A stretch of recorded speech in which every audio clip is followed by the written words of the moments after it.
Keranggan hari ini baru buka. Berapa hari coba molornya Keranggan itu? Ya, kenapa ini? Keranggan itu punya siapa, Pak? Keranggan itu punya Embos. Iya, artinya bukan franchise loh, outlet Embos loh ya. Kenapa kok tidak didulukan, Pak? Ini kan berkaitan dengan income dan lain sebagainya. Karena memang orang-orang di Keranggan itu belum kembali. Orang-orang yang kerja di Keranggan. Lo kan bisa diambilkan dari Rawamangun untuk dikirim ke sana, Pak? Bisa. Semua dimanage oleh Embos dari manajemen Embos, tapi bukan itu sistem kerja kita. Poinnya adalah kita tidak membeda-bedakan. Kita bekerja profesional. Ya, mana prioritas, mana non prioritas tidak ada. Krunya kembali secepatnya di situ, yaitu kita buka secepatnya download.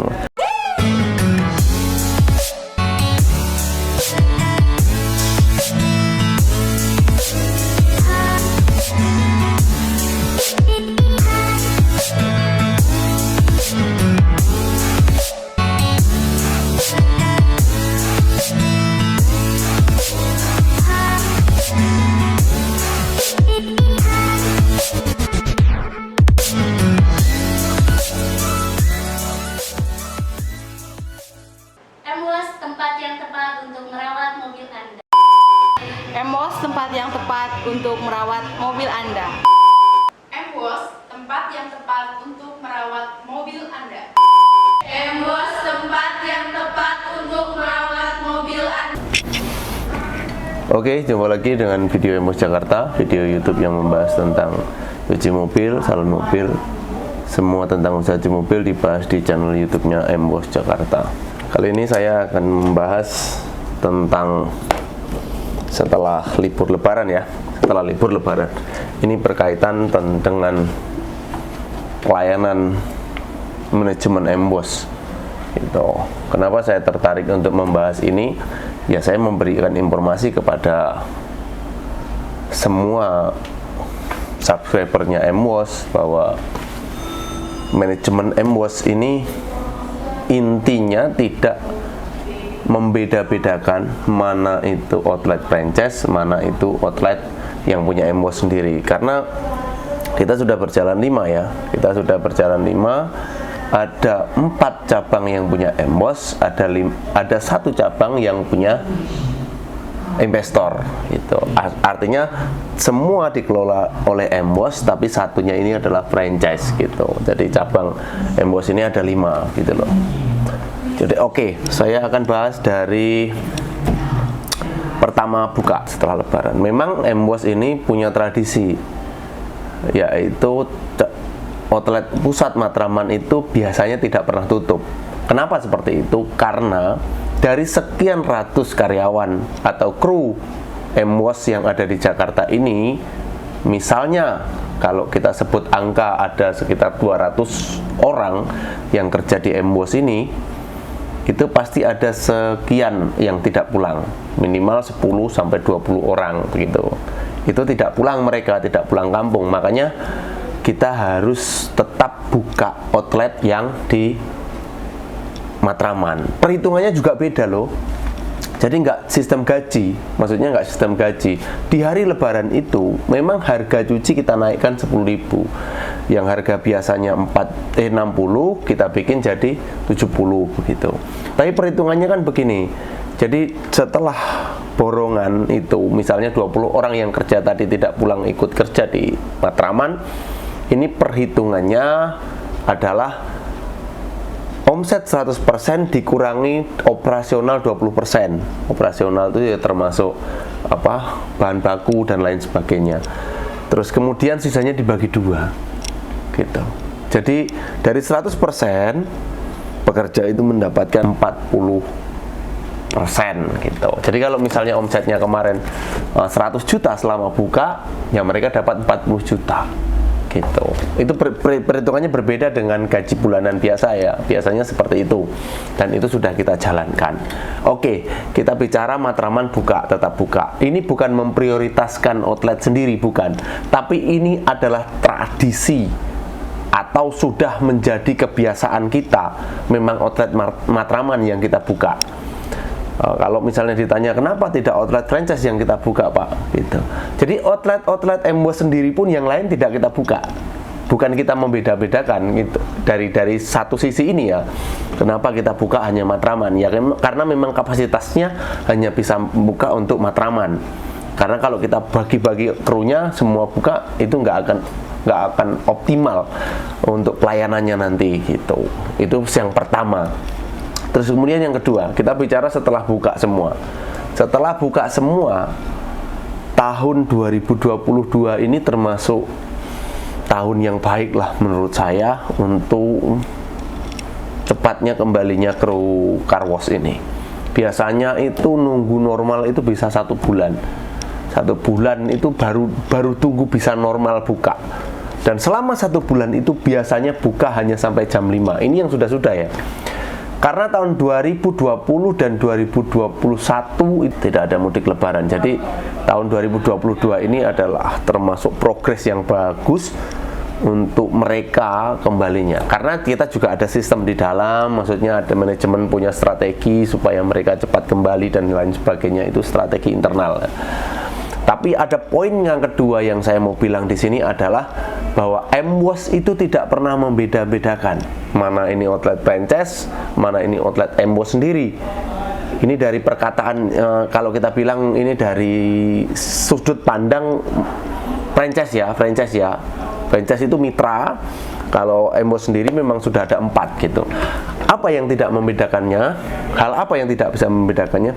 Ya kita profesional mengelola SDM ini. Jadi misalnya outlet yang dibuka itu, yang franchise itu Rawamangun, cabang Rawamangun itu. Orang-orangnya Rawamangun itu kembalinya ke Rawamangun.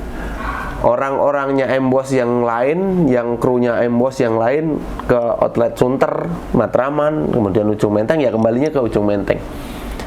Jadi kita tidak memprioritaskan nih, mana yang harus kita buka dulu. Matraman misalnya.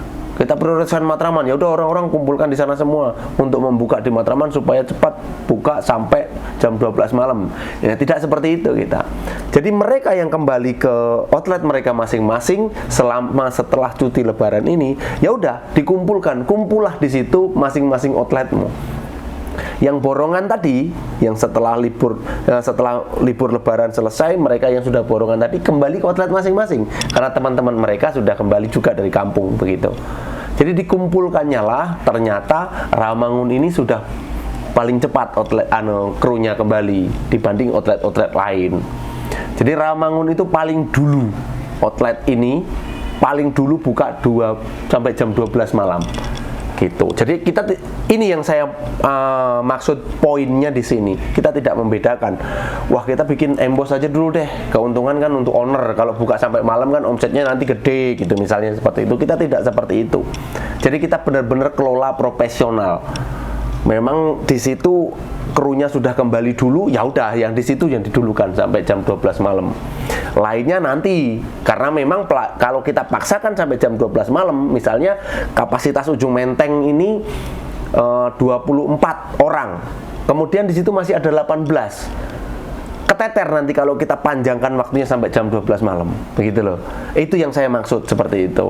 Jadi kenapa kok tidak orang Rawamangun aja dipecah-pecah supaya Rawamangun nantilah gitu. Tidak.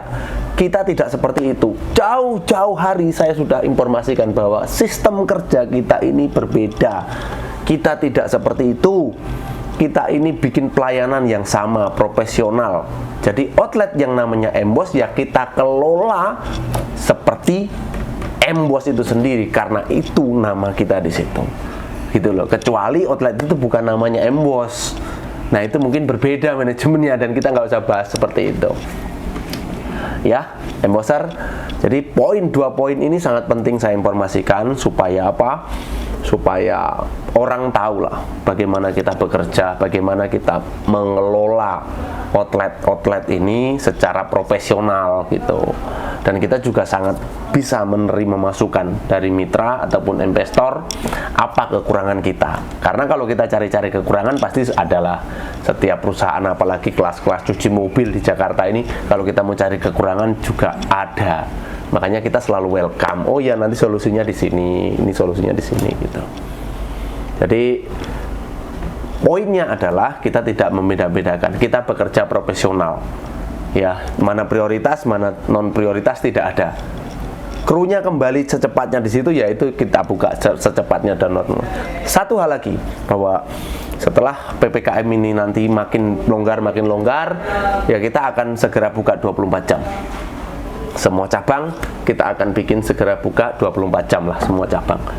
Ya, supaya mungkin meningkatkan pelayanan kepada pelanggan-pelanggan kita. Keranggan hari ini baru buka. Berapa hari coba molornya keranggan itu? Ya, kenapa ini? Keranggan itu punya siapa, Pak? Keranggan itu punya Embos. Iya, artinya bukan franchise loh, outlet Embos loh ya.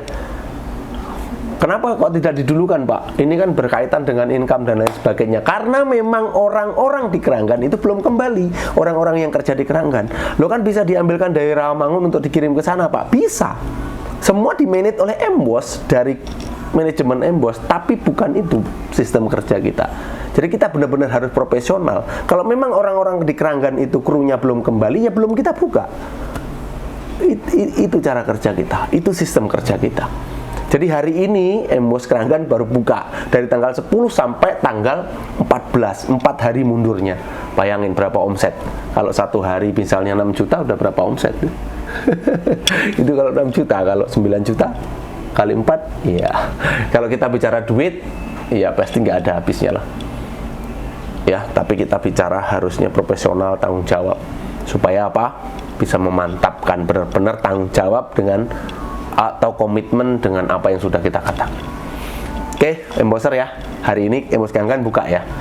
Tanggal 14. Ya, mungkin belum sampai malam juga, belum sampai malam karena baru 8 orang dari 16 kalau nggak salah, baru 50%-nya baru pulang.